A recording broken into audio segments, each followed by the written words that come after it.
Welcome, everybody. This is Dan Old School Green bringing you a quick edition of Flyer Nice 5 Minutes for Roughing. This is the Free Agent Nightmare edition. We are brought to you by the Heat Ratio Sports Network. Check us out on YouTube, tap the bell, and you'll be triggered to all our great programming. All right, so listen, as Flyer fans, we're all going crazy at the abysmal signings, slow start to free agency, lack of creative trades.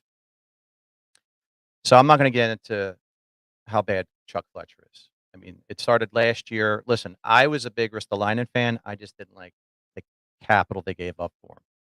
And then his play was terrible last year. So the re-signing of Ristolainen was a big question. 5 years, 25 million, I believe.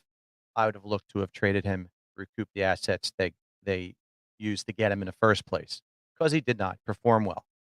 I believe we traded a 1, 2 twos, and Robert Hay. So that was a disaster. Ryan Ellis, listen, no one had a crystal ball that he was going to be injured all year and play 4 games. We all liked that move. Essentially, we gave up Nolan Patrick and Phil Myers. Neither one of them did anything last year. This year, the only thing we did, essentially, we signed a bunch of minor league players to essentially two-way contracts. We brought back Ryan Braun. I always go baseball. Justin Braun. And we bring in a dinosaur, tough guy, in Nick Deslauriers for 4 years, nearly $2 million per year. Players like that are hard to find, Fletcher says. Ridiculous, awful. We're not in a rebuild. Yes, you are. But my God, those 2 players, they grow on trees. They're just an awful signings. You know, I'm sick. I understand Justin Braun is the security blanket. You can never have too much depth. I'm okay with the security blanket. He was 1 year, 1.5. Deslauriers was just ridiculous, absolutely ridiculous. If you go by NHL metrics, which all of us fooled ourselves that we shouldn't have with Ristolainen because the metrics on him were disastrous, and he was a disaster last year. Well, the metrics on Deslauriers is he's literally the worst player in hockey. That's what they say. Obviously, he's a fourth liner. We need toughness. I get all that.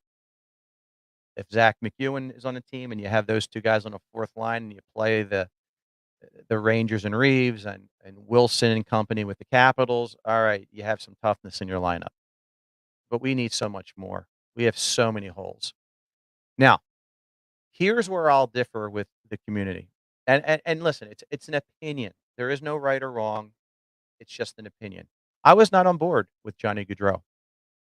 I am sick and tired of these monster contracts with years and tons of money. We are not ready to have a player like Johnny Goudreau with this team. We'd be wasting his talents. And truthfully, I don't think he would be as productive with this squad because he doesn't have the supporting cast. So I am okay that they didn't go after Johnny Goudreau. But here's what I would have done. I would have targeted mid-level players. You know, Dylan and Strome, 1 year, 3.5 to the Caps. Andre Palat, great player, great playoff performer with the Tampa Bay Lightning. 5 years, 30. It's kind of steep, but he's a phenomenal playoff performer. But he went to the Devils, so it's not like you can say no one wants to come here.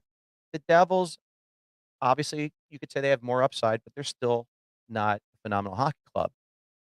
Arturi Lehkonen, 5 years, 22 for the Avs.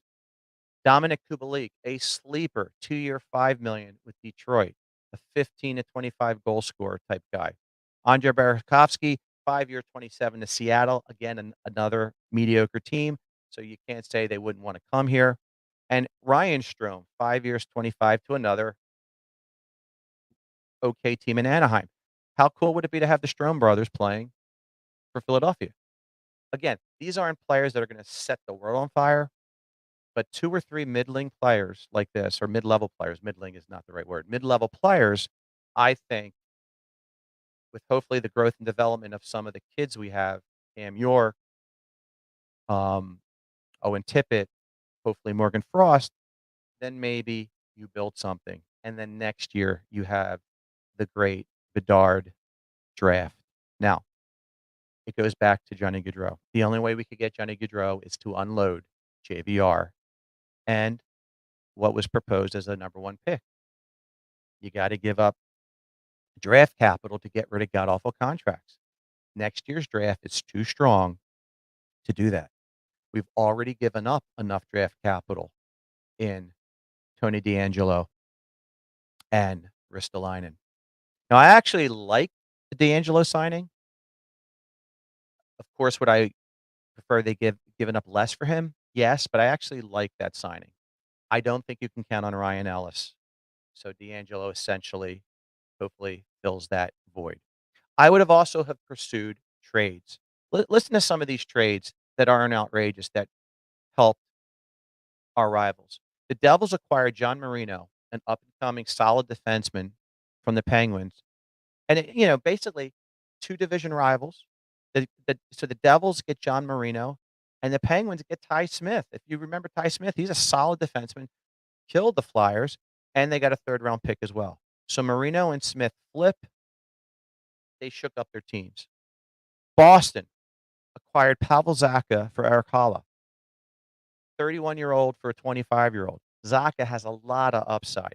Again, another Flyer killer. Late bloomer, but a solid 15, potentially to 25 goal scorer. Why not make moves like that? I think it's time to have explored moving on from Provorov.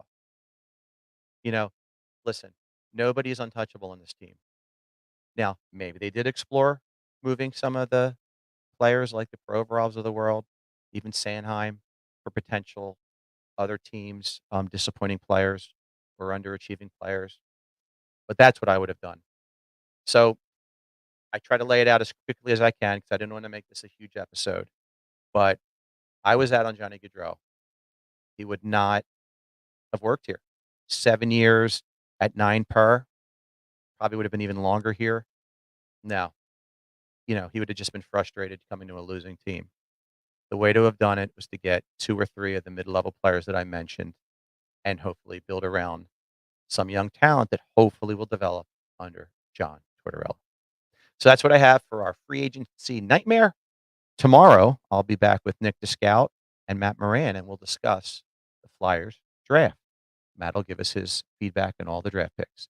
Till tomorrow, good hockey. Have a great rest of your weekend. Bye-bye.